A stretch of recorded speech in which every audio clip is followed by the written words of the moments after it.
देश का एक गांव बतला दो जो अच्छा हो, वहाँ सरकारी कार्यक्रम कोई सच्चा हो, वहाँ सुरक्षित जच्चा बच्चा हो, वह सारे जहाँ से अच्छा हो।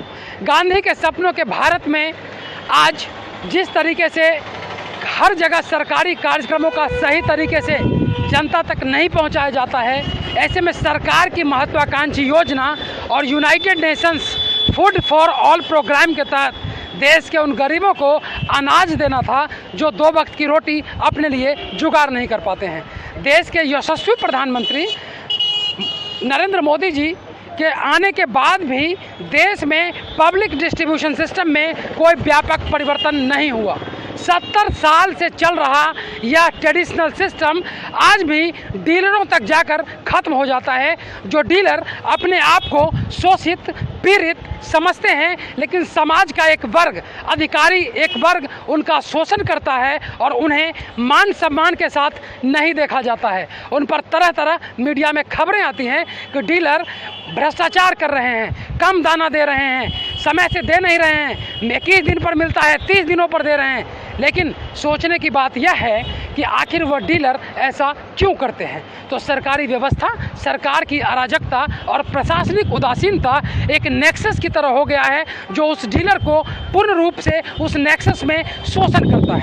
हम जब इस खबर को लेकर आगे बढ़े तो फेयर प्राइस डीलर्स एसोसिएशन, जो लगभग देश के 767 डिस्ट्रिक्ट में इसका एसोसिएशन है और पब्लिक डिस्ट्रीब्यूशन सिस्टम को पूरी तरीके से रेगुलेट करने वाले बॉडी का ये एक एसोसिएशन है। समस्तीपुर में हम हैं, मनोज कुमार सिंह जी जिला महामंत्री हैं। अभी इन लोगों ने 9 पॉइंट देकर देश के खाद्य एवं आपूर्ति मंत्री और भारत के प्रधानमंत्री को ज्ञापन दिया है। यहाँ डीएम के माध्यम से, यहाँ प्रशासनिक अधिकारी के माध्यम से, जो अधिकारी इन लोगों पर रेगुलेट करते हैं, यूँ कह लें तो एक मॉनिटरिंग एजेंसी है। ये लोग एसडीओ सिविल और डिफरेंट ब्लॉक लेवल, प्रखंड स्तर पे, अनुमंडल स्तर पे एसडीओ ही इन डीलरों की मॉनिटरिंग करते हैं। सर, सबसे पहले आपका कार्यक्रम में स्वागत है। आप हमें ये मुख्यतः बताइए कि लंबे समय से आप लोग डीलर हैं, ये समस्या काफ़ी लंबे समय से है, फिर आज तक सरकार आपकी बात क्यों नहीं सुनी?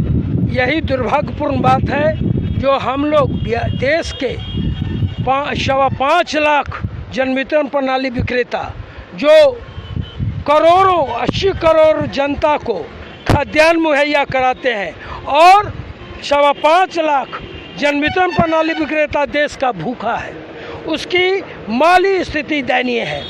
इसी आलोक में हमारा all India fair price dealers of federation के जो राष्ट्रीय महासचिव हैं विशंबर बासु जी, वो विक्रेताओं के हित के लिए और हमारे बिहार प्रदेश के फेयर प्राइस डीलर एसोसिएशन के जो प्रदेश महामंत्री वरुण कुमार सिंह हैं, इन लोगों के संयुक्त आह्वान पर अभी हमारी कार्यक्रम पूरे देश पर चल रही है, जिसमें हम अपनी 9 सूत्री मांग भारत सरकार के प्रधानमंत्री नरेंद्र मोदी जी को सौंपे हैं। जिस कार्यक्रम में आज पूरे देश में हर जिले के जिला समाहरणालय पर जिला पदाधिकारी महोदय के माध्यम से आपको प्रधानमंत्री महोदय को मैं 9 सूत्री मांग का ज्ञापन सौंपा हूँ और पूरे देश में हर जिला से लोग सौंपा है हमारा एसोसिएशन का। 9 सूत्री मांग जो है, इसमें कितने ऐसे पॉइंट्स हैं जो इजी वे में सरकार को मानने में कोई आपत्ति नहीं होनी चाहिए? सारा इजी गोइंग है।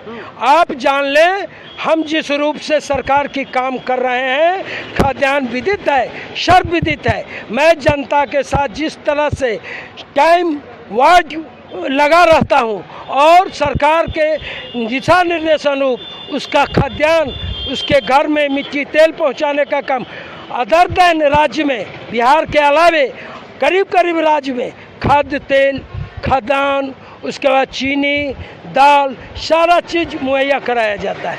लेकिन बिहार एक ऐसा प्रदेश है जहां सिर्फ खाद्यान्न और मिट्टी तेल मुहैया होती है। मिट्टी तेल का अभी वर्तमान बिहार में स्थिति ये हो गई है जो जनता लेने के लिए इच्छुक नहीं है। तेल का रेशियो डीजल से भी बढ़ गई है। जिसके लिए हम लोगों ने समय समय पर राज्य सरकार को भी, जिला पदाधिकारी को भी लिख करके दिया है और कहा है, जिसके लिए जून में तेल का आवंटन नगण्य रहा है। सारे विक्रेता के यहाँ मई माह का तेल का आवंटन बढ़ा हुआ है, चूँकि उपभोक्ता लेने को तैयार नहीं है मूल्य वृद्धि के कारण। अभी हमारा 9 सूत्री मांग जो प्रधानमंत्री से दे रहे हैं, उसमें सबसे पहला मांग है, सरकार की एक योजना के तहत सरकार का ये तय है मानक, जो 440 रुपया प्रति क्विंटल होना है, जो लोग ये काम करेंगे, उसी के तहत हमारा पहला मांग 440 रुपया प्रति क्विंटल है, जो हमने भारत सरकार को पहली मांग जो हमारा है उसमें दिया है। दूसरा हमारा मांग सरकार से है, जो आप हैंडलिंग लॉस जो खाद्यान्न जहाँ से आती है, आने के बाद हमारे यहाँ आती है, हम वितरण करते हैं, स्वाभाविक है व्यवहारिक रूप से खाद्यान्न थोड़ा डिस्ट्रीब्यूट होगा, नीचे गिरेगा, अगल बगल उसका डिस्ट्रीब्यूशन होगा, तो उसको भी लीकेज देना चाहिए। जैसे सरकार अदर देन एजेंसी को, जैसे पेट्रोल पंप है, उसको लॉस का देता है, खाद्य राज्य निगम है, एसएफसी है, उसको लॉस का हैंडलिंग देता है। कई बार खबरों में सुनने को मिलती है कि एसएफसी से और एफसीआई से माल तो डीलर के यहाँ निकलता है, लेकिन वो रास्ते में गायब हो जाता है। नहीं, एक नेक्सस काम करता है। इसको मैं सिरे से खारिज करूंगा। अच्छा। क्योंकि जो खाद्यान्न गोदाम से हमारे विक्रेता के दुकान पर आना है, हमको वहाँ लाना नहीं जाना है। यदि बीच में गायब होती है तो ये रिस्पॉन्सिबिलिटी राज्य खाद्य निगम के जो व्यवस्थापक है, जो दुकान तक डीएसटी के माध्यम से डोर स्टेप डिलीवरी का जो एजेंसी है, वो कर सकता है। उसकी जिम्मेदारी कमेंट नहीं करूंगा, वो कर सकता है। लेकिन खाद्यान्न जो हमारा आवंटित महीने का विक्रेता का है, वो राज्य खाद्य निगम के गोदाम से सीधा हमारे दुकान पर, और जीपीएस लगा हुआ होता है उस डीएसटी के गाड़ी में, इसलिए वहाँ उसका डिस्ट्रीब्यूशन भीतर में गायब होने का कोई औचित्य नहीं है। ये सरकार का एक या आम लोगों का धारणा बन गई, ऐसा है नहीं। यदि ऐसा है तो डोर टू डोर आप सर्वेक्षण कीजिए, जनता को खाद्यान्न अभी मिल रही है, 5 किलो फ्री, 5 किलो पैसा वाला। जनता की बात नहीं कर रहा हूँ मैं, हैंडलिंग लॉस की बात कर रहा हूँ कि रास्ते में जीपीएस लगा होने के बाद भी उस गाड़ी से अनाज उतार लिया जाता है। ऐसे शिकायत कई डीलरों ने किया है, आप ही की नहीं, ये डीएसटी में है। हम लोग को जो खाद्यान्न आती है वो तौल में कमी होती है, तो तौल में कमी होती है। इसको भी हमने कहा है, जो इसको भी लीकेज का। तीसरा पॉइंट आपने कहा है कि क्या है तीसरा पॉइंट आपका? हमारा तीसरा पॉइंट है जो कोरोना बैरियर को, इसमें लिखा है ना खाद तेल दाल चीनी की, ये तो मैं कहा पहले, जो राज्य खाद्य निगम जितना भी है हर स्टेट में अलग अलग है।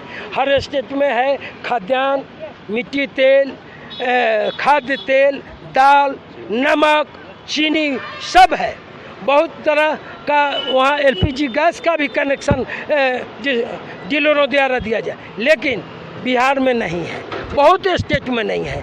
और अभी सरकार 1 नेशन 1 कार्ड की बात किया है, इसलिए हमारा सेंट्रल एसोसिएशन और पूरे देश का जो हमारा यूनियन है 1 नेशन 1 कमीशन की बात, चूँकि ये सरकार भारत सरकार की योजना है, राज्य सरकार इम्प्लीमेंट करेगा, इसलिए हमारी वो मांग है जो हमको 1 नेशन 1 कार्ड के कमीशन के तहत कमीशन होना चाहिए। कोरोना संक्रमण के दौरान आपने पॉइंट दिया है, हमारा कोरोना संक्रमण राजस्थान में अभी देखिए कई ऐसा राज्य है जिसमें कोरोना के समय उसको कोरोना बैरियर मान करके 50 लाख का मुआवजा विक्रेताओं को दिया गया है सरकार की तरफ से, लेकिन कई राज्य में ऐसा नहीं है। और ख़ास करके हम बिहार की बात करें तो बिहार में तो ये सरकार ऐसा मुख दर्शक है, जबकि हम लोग कोरोना काल में जनता के बीच, बीमारी के बीच हम लोग खाद्यान्न का डिस्ट्रीब्यूशन उपभोक्ता के बीच किया, न कोई सुरक्षा न कोई बात, भगवान भरोसे मैंने किया था, और उसके बावजूद भी हमको कोरोना बैरियर का लेवल नहीं दिया गया। हमारे direct procurement agents, direct procurement agency है ऐसा, जो खाद्यान्न जो अभी डिस्ट्रीब्यूशन किया जाता है, इसमें बहुत तरह का लैचेज है, हम उसके पीछे नहीं जाएंगे, लेकिन सरकार की जो प्रोक्योरमेंट में भी जो खाद्यान्न आती है उसकी भी गुणवत्ता सही नहीं रहती है। जब मिलिंग करके देना है तो वो तो स्वच्छ और साफ होना चाहिए। करेंट मिलिंग का प्रोक्योरमेंट में चावल जाना है, उसमें बहुत तरह का वेरिएशन है, गलत तरह का उसका होता है। इसलिए हमने मांग किया है, चूँकि हम उस खाद्यान्न को वितरित कर रहे हैं उपभोक्ता के बीच और उपभोक्ता का को भाजन उसके क्वालिटी क्वांटिटी पर होते हैं, इसलिए हमने कहा है प्रोक्योरमेंट का भी कार्य हमसे करावे, ताकि हमारी आय भी बढ़ेगी और हम स्वच्छ और सही क्वांटिटी या क्वालिटी में खाद्यान्न अवेलेबल कराने का वचनबद्ध रहेंगे और करेंगे। इससे सरकार को बहुत बड़ी सुविधा होगी। ये थे फेयर प्राइस डीलर एसोसिएशन के जिला महामंत्री मनोज कुमार सिंह जी, जो समस्तीपुर को रिप्रेजेंट करते हैं। अब चलते चलते ये हाल देश में उन डीलरों का है जिनके भरोसे सरकार हर भाषण में ये कहती है कि 80 करोड़ लोगों तक अनाज पहुंचाया जा रहा है। जब ये डीलर ही सुरक्षित नहीं रहेंगे तो सरकार के उन मैकेनिज्म का क्या होगा। रही बात देश में सबसे अंतिम इनके मांग डीपीए का, डायरेक्ट प्रोक्योरमेंट का, तो बता दें कि बिहार में इस बार गेहूं की खरीदारी अधिप्राप्ति नहीं हुई है। क्यों नहीं हुई? जब अधिप्राप्ति होती थी तो जो सहकारिता मंत्रालय है भारत सरकार में, अब सहकारिता मंत्रालय एक अलग मंत्रालय बनाया गया है। पहले एक कृषि मंत्रालय के अंतर्गत कार्यरत था। देश के गृह मंत्री माननीय अमित शाह इसके मंत्री हैं। अब सवाल यह उठता है कि जब प्रोक्योरमेंट बिहार जैसे प्रदेश में नहीं हो रहा है, जो देश की कुल आबादी का 10% रिप्रेजेंट कर रहा है, ऐसे में उन किसानों का क्या होगा जो खाने से ज़्यादा अनाज उपजाए हैं। मार्केट अगर गेहूं का बढ़ा है, गेहूं प्राइस का एमएसपी से ज़्यादा, तो बहुत ऐसी चीज़ है जिसका मार्केट प्राइस नहीं बढ़ा है। लेकिन अगर अधिप्राप्ति नहीं होगी तो मार्केट एलिमेंट में जाकर उन किसानों का फिर से शोषण होगा और सहकारिता विभाग पूरी तरीके से ये प्राइस पे फेयर प्राइस डीलर एसोसिएशन, जो डीलरों का समूह है और लगभग देश में 5.5 लाख डीलर इसके सदस्य हैं, वहीं देश में गांव की संख्या 7,46,000 है।